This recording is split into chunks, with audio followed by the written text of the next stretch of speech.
kriminal yang ditakutkan oleh keluarga itu dapat teratasi dengan baik. Kolaborasi dengan polisi, kolaborasi dengan semua pihak keamanan, semua kita kolaborasi sehingga berjalan dengan baik. Mengapa? Karena kita mengira itu, karena kita punya output daripada program itu adalah kita ingin agar anak-anak Nusa Tenggara Timur mereka punya disiplin yang tinggi. Kedua, mereka terbiasa bangun pagi, karena dengan bangun pagi kamu akan mampu menyiapkan diri lebih baik daripada orang yang bangunnya terlambat. Itu pesan, ya. Baik, dari sebetulnya dengan adanya kebijakan ini kan guna untuk mempersiapkan generasi muda yang berkualitas dalam hal manajemen dirinya, gitu. Kalau begitu, bagaimana menurut Bapak sendiri sekolah dan orang tua membangun relasi, gitu, untuk menyukseskan program? Pasti. Tidak mungkin dari rumah terus tidak ada relasi dengan sekolah, pasti. Karena itu kalau di rumahnya bagus, di rumahnya baik, pemahamannya baik, disiplinnya ada, sekolah lebih mudah. Tetapi sekolah juga menyiapkan diri. Kalau ternyata ada banyak yang di rumah tidak menyelesaikan itu. Karena itu sekolah memberikan ruang untuk bagaimana melatih mendidik mereka. Dan kita menuju kepada sistem pendidikan seperti itu.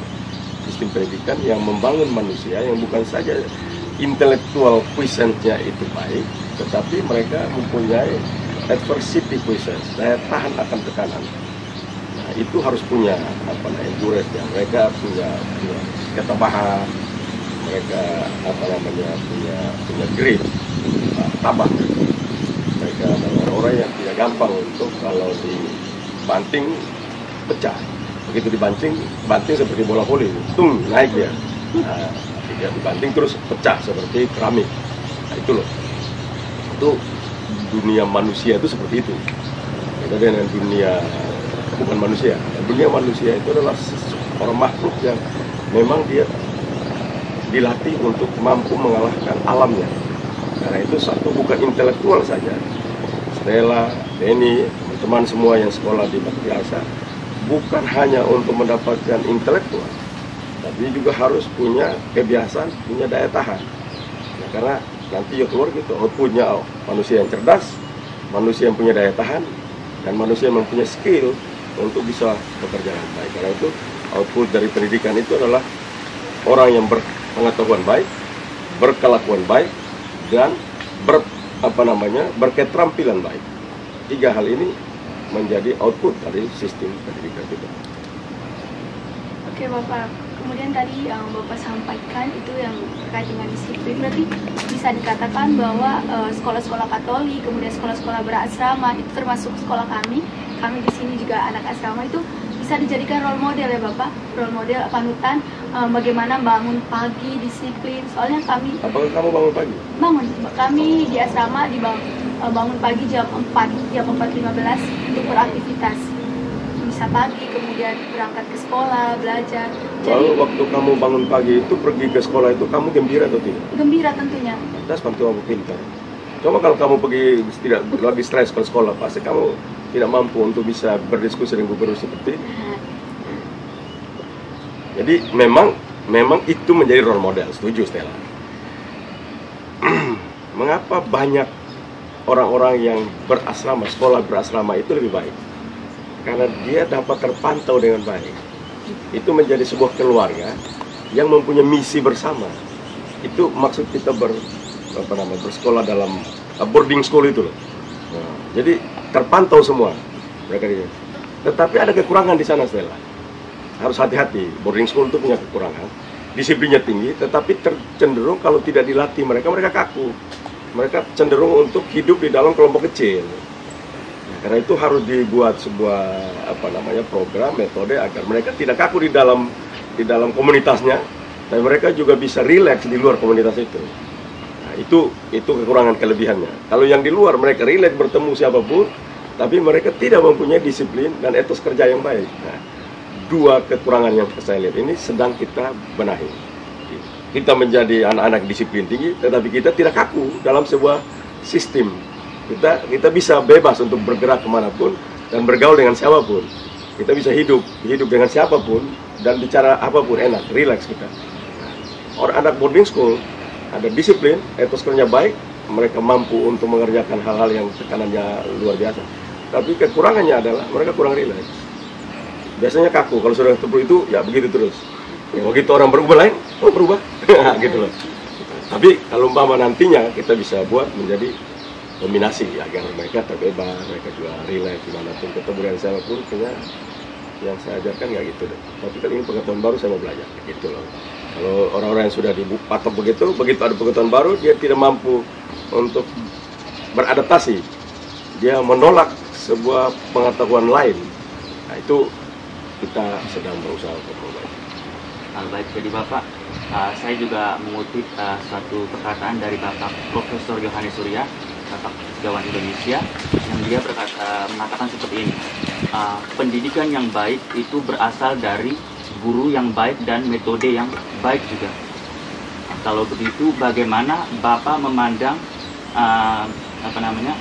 kurikulum Merdeka Belajar di NTT sendiri? Ya, seperti apa kualitas pendidikan menurut Bapak dalam bingkai kurikulum Merdeka Belajar itu? Bagus itu pertanyaannya. Jadi bukan saja Prof. Yohanes Surya, Profesor Joy Boler dari Stanford University pun sampaikan itu.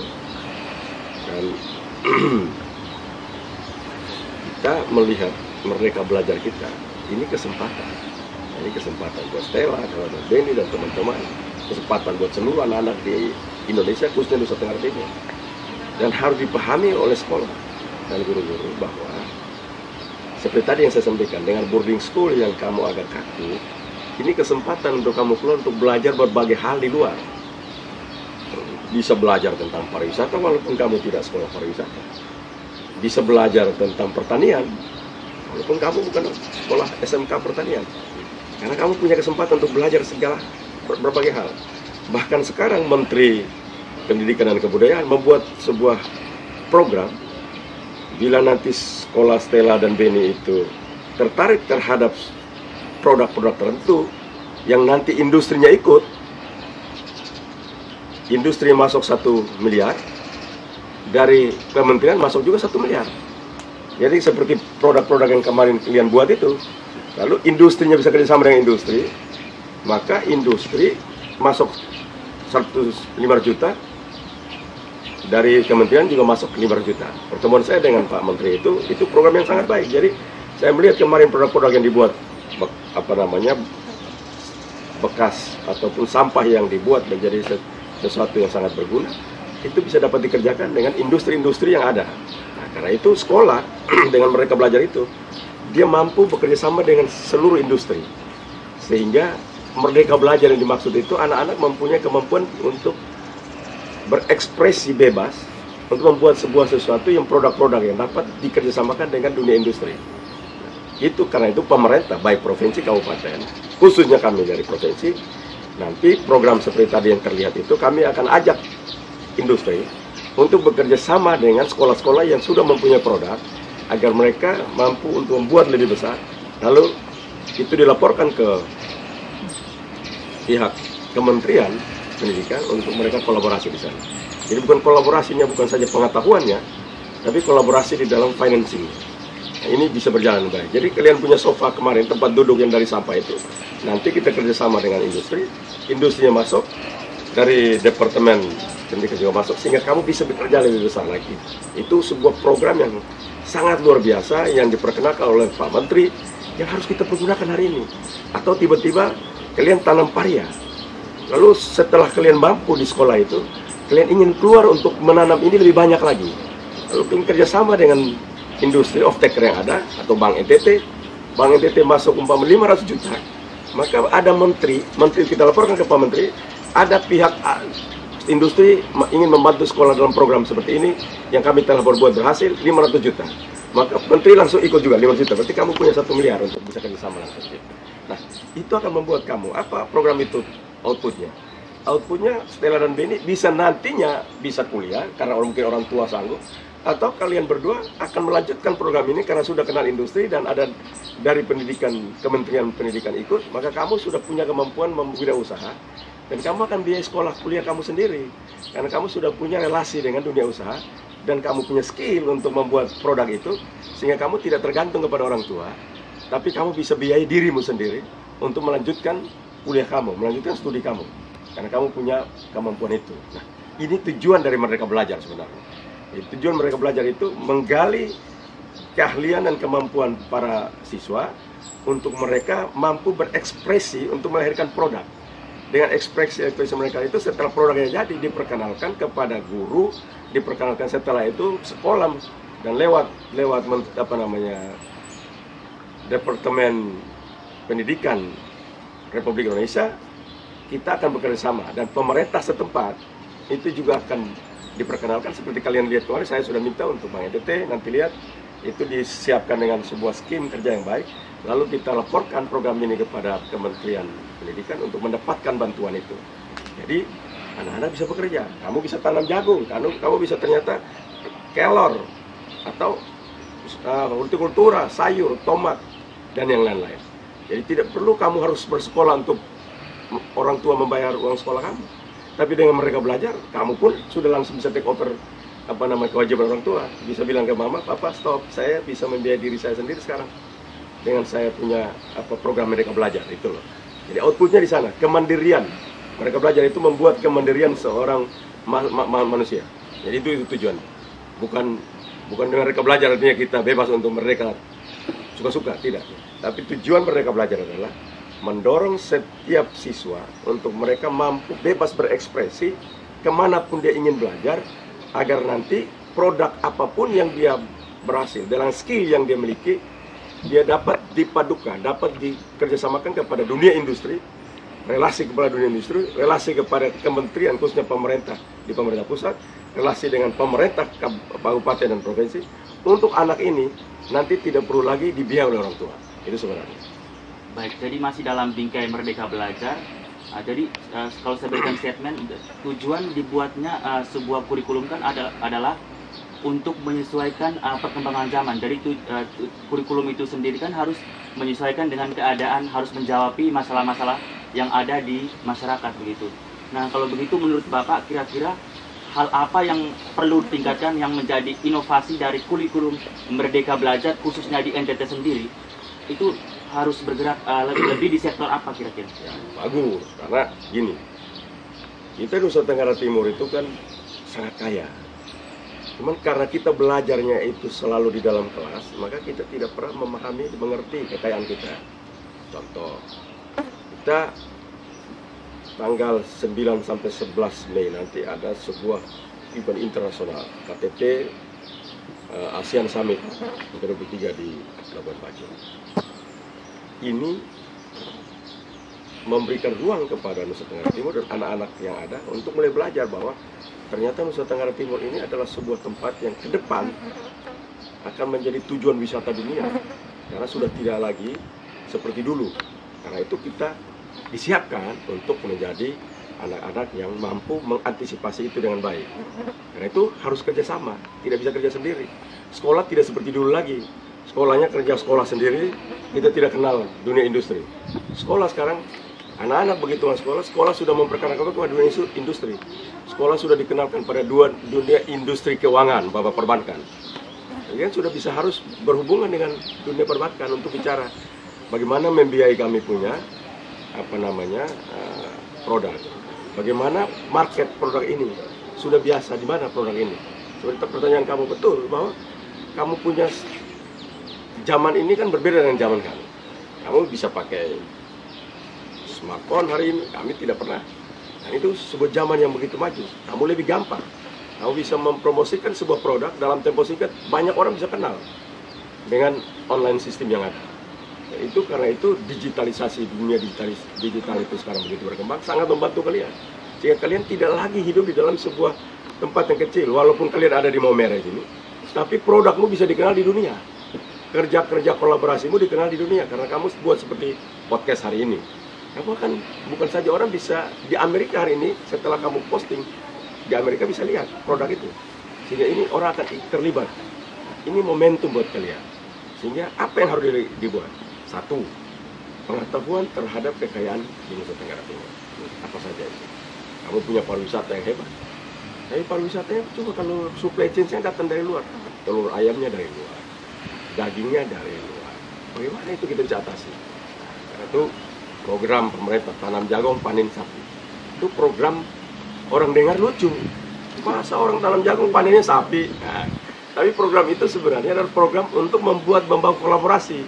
Bahwa jangan cuma pertanian saja, peternakan pun ikut. Kalau peternakan ikut, maka begitu tanam jagung, panen jagung itu kita beli sapi. Lalu pakannya dari mana? Pakannya dari limbah pertanian. Dari batang jagung itu akan diolah menjadi pakan sapi pada musim kemarau, musim paceklik. Di saat itu sapi-sapi tidak mempunyai makanan yang cukup, pakan yang cukup. Maka dari batang-batang jagung itu, limbah pertanian itu akan diolah oleh dunia industri untuk disiapkan menjadi pakan pada saat musim kemarau. Sehingga kolaborasinya pertanian, peternakan, dan perindustrian.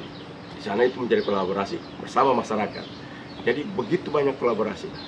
Untuk berhasil, maka kita perlu kolaborasi.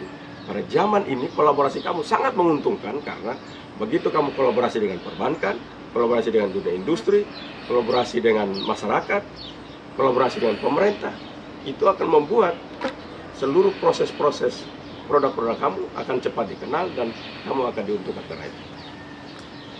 Oke Bapak, kemudian tadi terkait dengan ASEAN Summit 2023 nanti. Jadi semenjak kepemimpinan Bapak ini bagus sekali karena biasanya kan diadakannya tuh di Bali, Jakarta. Tapi kenapa kali ini tuh bisa sampai di Labuan Bajo, di NTT? Nah, kira-kira proses Bapak itu seperti apa sampai pada ASEAN Summit ini nantinya dilaksanakannya di Labuan Bajo? Dan ada pertanyaan tambahan, kenapa harus NTT? Ya. Ya, ini kita untuk itu kunci suksesnya ada pada Pak Jokowi, Bapak Presiden Jokowi. Jadi dua hal, satu NTT itu indah, alamnya luar biasa, yang tidak sama dengan dunia manapun, sangat eksotik, one and only in the world. Karena itu kita lihat bahwa itu sebuah kelebihan. Tapi kalau keindahan itu disimpan di dalam tanah, harta itu menjadi harta karun, bukan harta yang terlihat. Maka harta yang tidak terlihat itu dikerjakan oleh Bapak Presiden Joko Widodo, sehingga hari ini harta itu terlihat.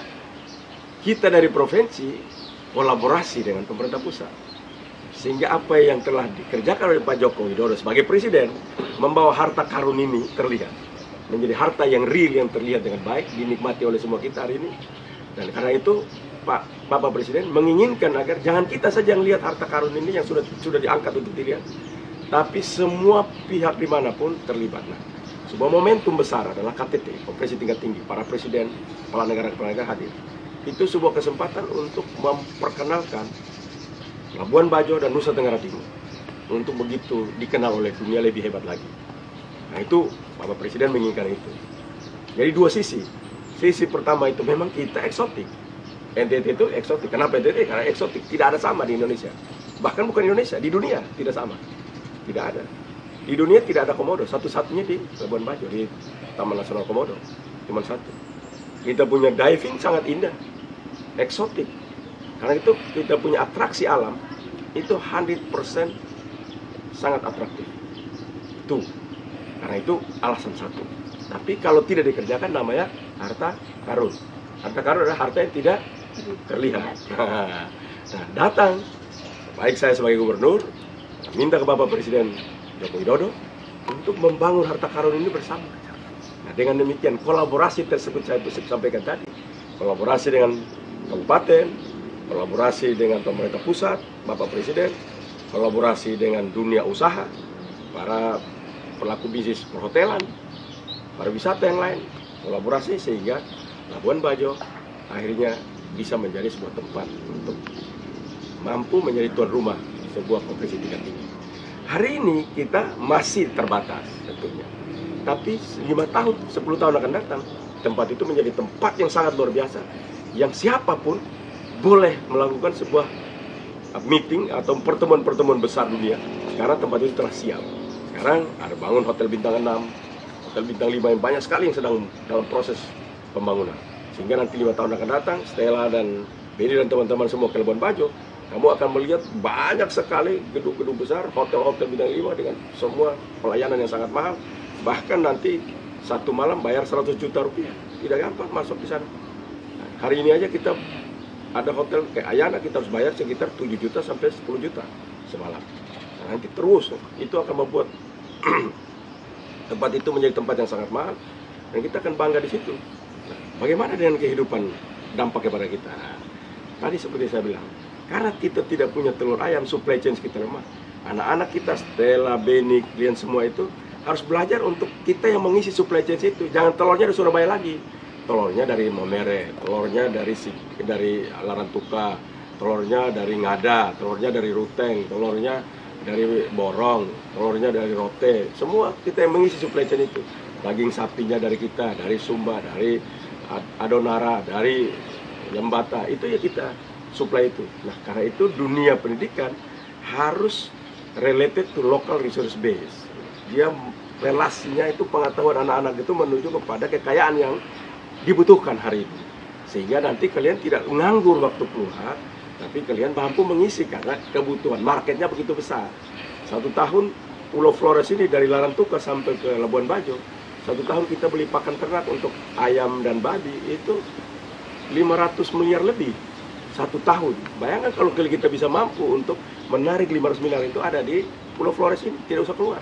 Kita mampu untuk mengadakannya di sini. Karena itulah program tanam jagung panen sapi tadi sudah mulai kita harapkan nanti ke depan kita tidak lagi jual jagung, kita sudah mulai mengambil jagung itu untuk membuat pakan ternak. Lalu pakan ternak itu kita kasih kepada teman-teman yang juga berusaha untuk ayam petelur, ayam pedaging, lalu didorong kepada babi, karena kita hari ini ternak babi kita bermasalah dengan ASF. Dan kita sedang berkembang terus. Kalau anak-anak itu terlibat, mau kita lagi kurangan babi, maka juga ikut berperan untuk kerja babi. Seperti program Merdeka Belajar tadi, begitu sudah punya babi, industrinya masuk, kementerian nambah, kalian akan cepat sekali. Dan itu akan mempermudah kalian untuk hidup lebih cepat kaya dibandingkan saya. Saya lama sekali untuk berjuang sampai Jakarta baru kaya, karena saya tidak kenal kekayaan NTT waktu itu. Tapi seandainya waktu itu umur seperti kalian ada gubernur yang memperkaya kekayaan NTT dan sudah membangun relasi saya dengan pihak-pihak lain yang tidak punya kemampuan, maka saya tidak perlu jauh-jauh pergi ke Jakarta.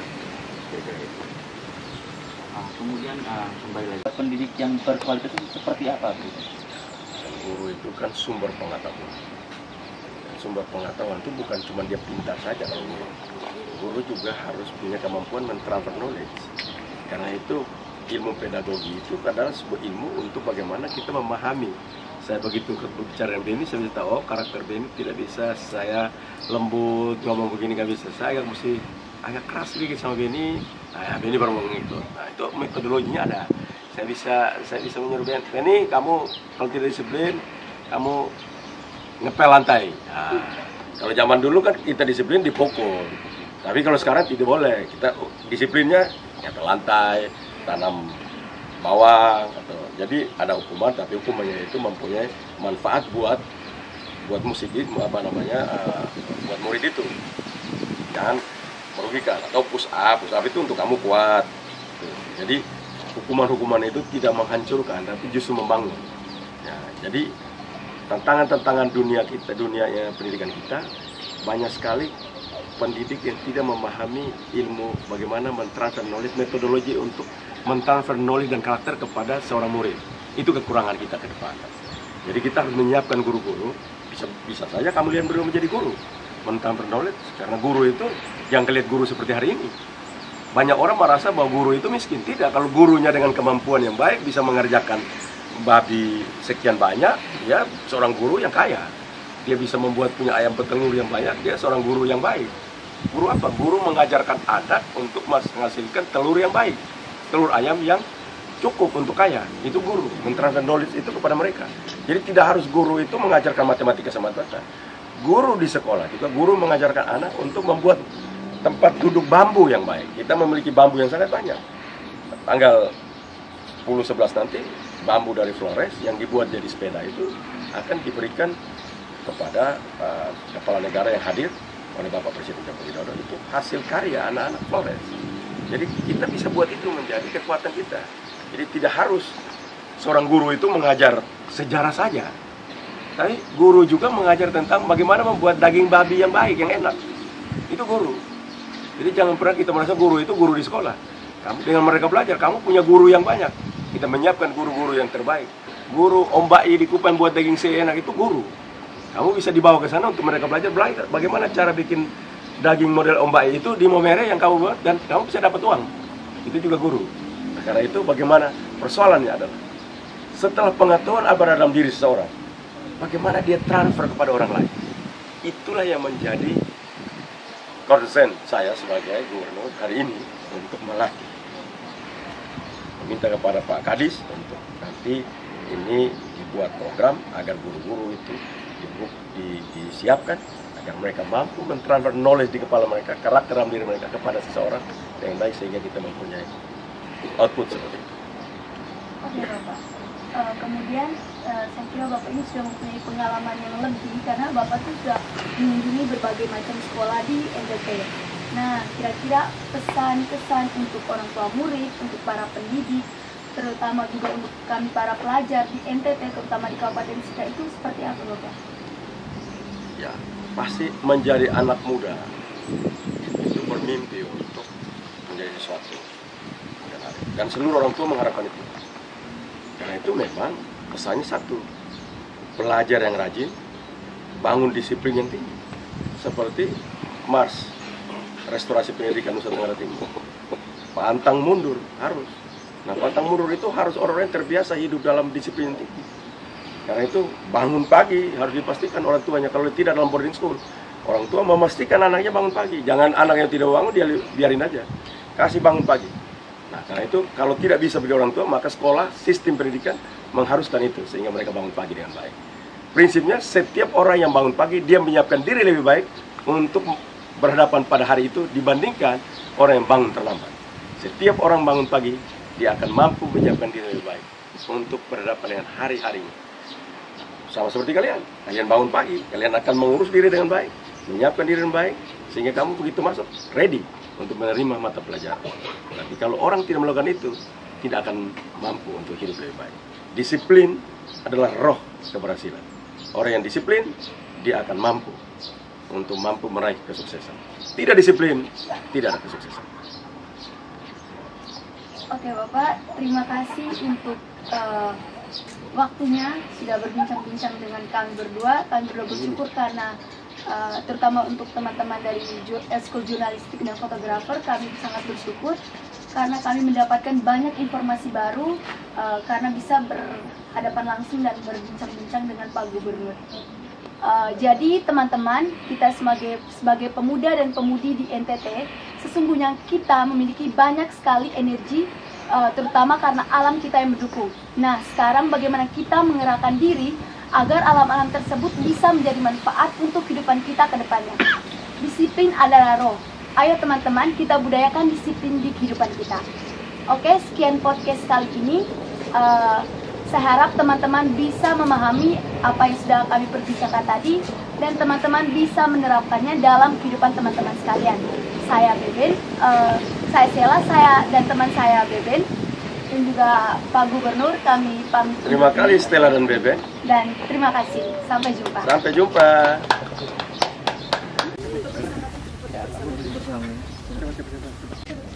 Beri kita ya, dari Bapak.